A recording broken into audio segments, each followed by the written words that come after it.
Hi, welcome to Islam 101. This is session 3. Last time we talked a bit about the Jahiliyyah, the age of ignorance in pre-Islamic Arabia. And during this time, people were largely ignorant about God. They thought that God existed somewhere way up out there and didn't really care about how we treat one another. Rather, fate was in control. So if you were a vulnerable member of society, if you were weak, poor, an orphan, widow, it's because of fate, and there's really nothing you can do about it. And so just live with it. Well, Islam says that God does not exist somewhere way out there, and we can no longer use fate as an excuse to ignore the poor and vulnerable members of society. But God is rather radically present among us and cares about how we treat one another, especially the vulnerable of society. And you see this working itself into Muhammad's life very early on. Muhammad was born in the year 570 to a powerful tribe, the Quraysh, but Muhammad was born into a weak clan of that tribe. They were powerless and they had very little money. His father dies very early in his life, and so he needs a male protector.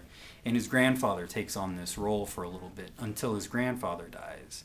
And then his mother dies, and so he's left orphaned.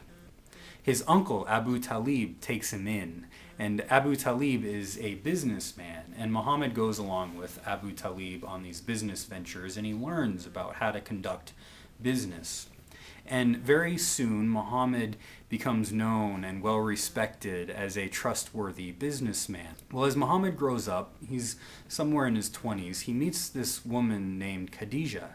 And Khadija is a businesswoman, and this is very rare in Arabia during this time that a woman would have this prestigious role. Well, she hires Muhammad to go on a business venture for her, and he comes back and she realizes that he is trustworthy and honest. And very soon, Khadija asks Muhammad to marry her.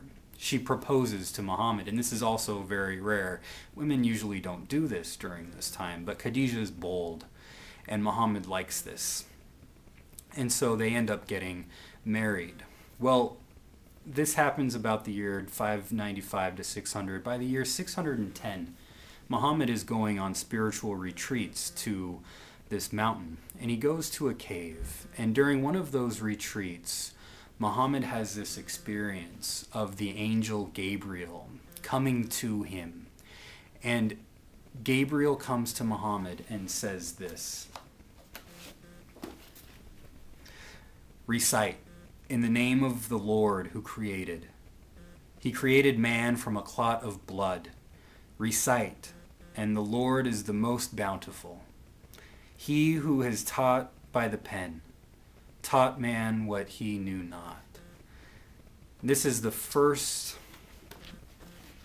time that Muhammad has this experience. This is the first time of what will be known as the Quran, the recitation.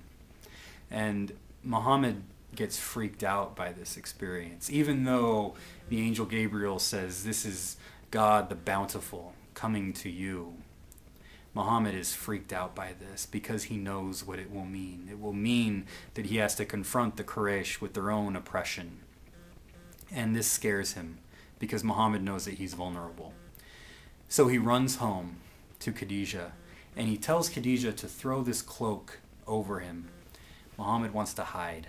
He wants to hide away from the presence of God because he knows that being a prophet means that you have to confront the oppression of your society. Khadija comes to him and consoles him, and she ends up saying to Muhammad, you are a prophet. She comforts him, but she says, you have to do this. You have to give this message. Without Khadija's support throughout the rest of her life, Muhammad probably doesn't do this. Without Khadija, there's no Muhammad. And without Khadija, there's no Islam. For those of us non-Muslims who are trying to understand the role of women within Islam, this history of Muhammad and Khadija is vitally important for us to understand. Khadija was a bold member of Muhammad's early companions, of the early Muslims. Khadija was not passive. She gave her opinion often to Muhammad, and Muhammad often took her opinion. Muhammad respected her and loved her. And this, I think, will point us towards a faithful understanding of the role of women in Islam. We'll discuss this further on in our sessions, and I hope that you'll join me next time when we talk about the nature of the Quran. So, take care.